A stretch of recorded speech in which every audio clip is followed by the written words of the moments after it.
आप सभी का स्वागत है हमारे चैनल विद्यापीठ में। और आज हम शुरू करेंगे अपनी अगली क्लास जो कि रिलेटेड है हमारे नेक्स्ट फंडामेंटल राइट्स, जिसका नाम है राइट टू फ्रीडम, यानी कि स्वतंत्रता का अधिकार। और स्वतंत्रता का अधिकार हमारे संविधान में अनुच्छेद 19 से 22 तक दिया गया है। तो अनुच्छेद 19 क्या कहता है? अनुच्छेद 19 कहता है protection of 6 rights concerning the freedom of speech and expression, assembly, association, movement, residence and profession.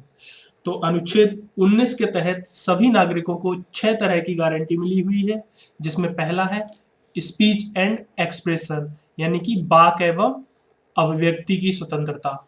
वाक एवं अभिव्यक्ति की स्वतंत्रता। दूसरा है असेंबली, यानी कि शांतिपूर्वक बिना किसी शस्त्र के सम्मेलन करने का अधिकार, यानी कि एकत्र होने का अधिकार। तीसरा है एसोसिएशन। एसोसिएशन में क्या है कि कोई भी संघ, संगठन और सहकारी समिति बनाने का अधिकार। क्या बना सकते हैं हम? कोई भी संघ, संगठन और सहकारी समिति। ठीक है जी। नेक्स्ट है मूवमेंट, मतलब भारत राज्य क्षेत्र में कहीं भी जाने का अधिकार। भारत राज्य क्षेत्र में कहीं भी जाने का अधिकार। ठीक है जी। नेक्स्ट है आपका रेजिडेंस। रेजिडेंस में क्या आ जाता है? भारत के राज्य क्षेत्र में कहीं भी रहने अथवा बसने का अधिकार। तो भारत राज्य क्षेत्र में कहीं भी रहने अथवा बसने का अधिकार। नेक्स्ट आ जाता है आपका प्रोफेशन। कोई भी व्यापार, वाणिज्य अथवा व्यवसाय करने का अधिकार। कोई भी व्यापार कर सकते हैं हम भारत की राज्य क्षेत्र में, अथवा व्यवसाय करने का अधिकार। तो 19 के तहत किस तरह की 6 गारंटी दी गई है हमें? पहला है वाक एवं अभिव्यक्ति की स्वतंत्रता। दूसरा है एकत्र होने का अधिकार। तीसरा है संघ, संगठन और सहकारी समितियां बनाने का अधिकार।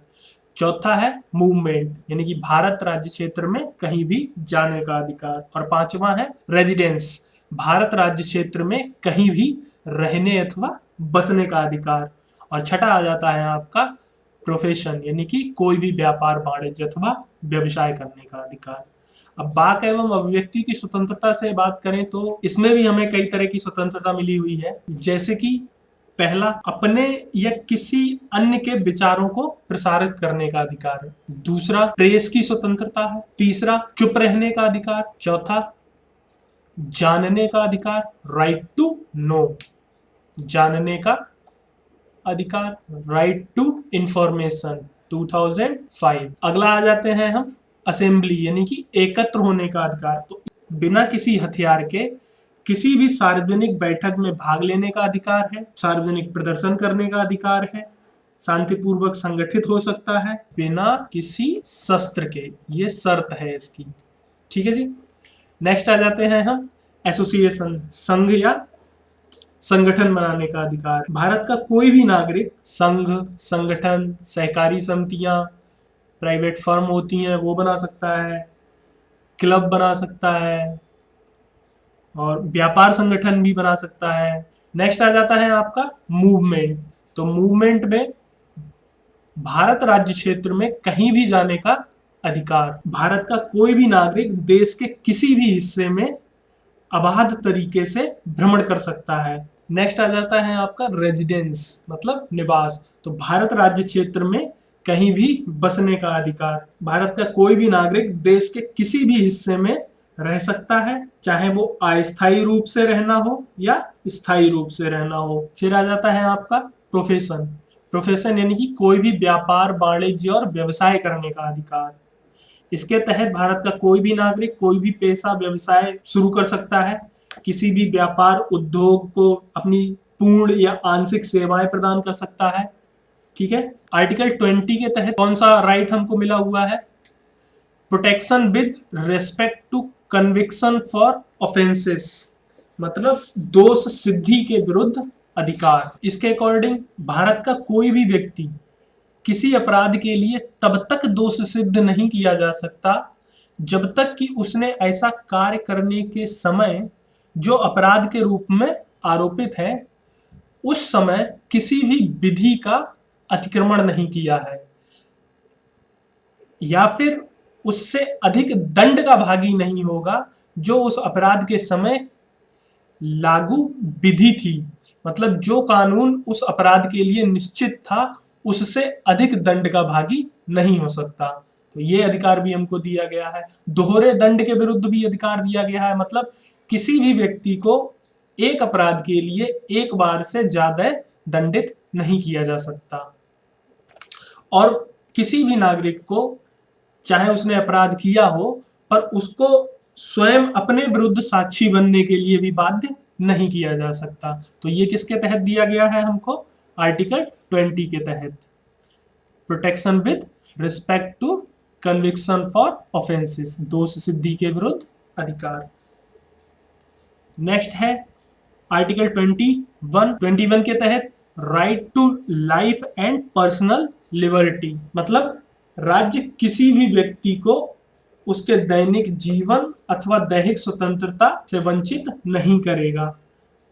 Right to life and personal liberty, प्राण एवं दैहिक स्वतंत्रता। अनुच्छेद 21 कहता है कि किसी भी व्यक्ति को उसके प्राण या दैहिक स्वतंत्रता से विधि द्वारा स्थापित प्रक्रिया के अनुसार ही वंचित किया जाएगा, अन्यथा नहीं।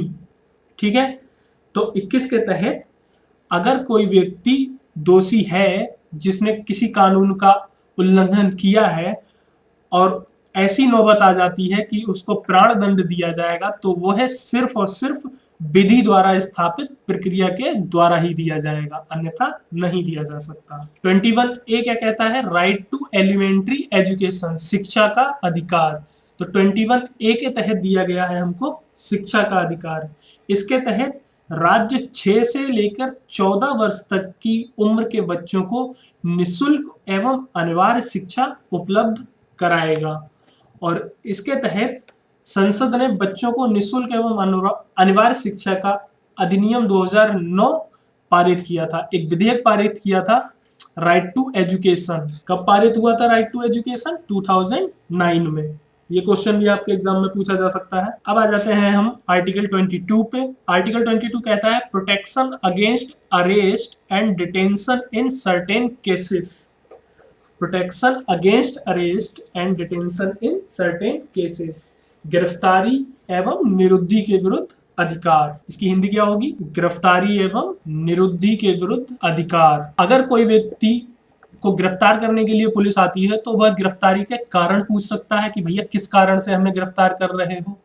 अपने पसंद के वकील से सलाह कर सकता है, जो भी व्यक्ति अपना वकील पसंद करता है उसे। और गिरफ्तारी के 24 घंटे के अंदर उसको नजदीकी मजिस्ट्रेट के सामने उपस्थित किया जाए, ये भी उसका अधिकार है। और ये अधिकार उन नागरिकों को प्राप्त नहीं है जो या तो शत्रु देश के नागरिक हैं या फिर जिन्हें किसी निवारक निरोध अधिनियम के तहत गिरफ्तार किया गया हो। ठीक है, तो राइट टू फ्रीडम के तहत कौन कौन से अधिकार दिए गए हैं?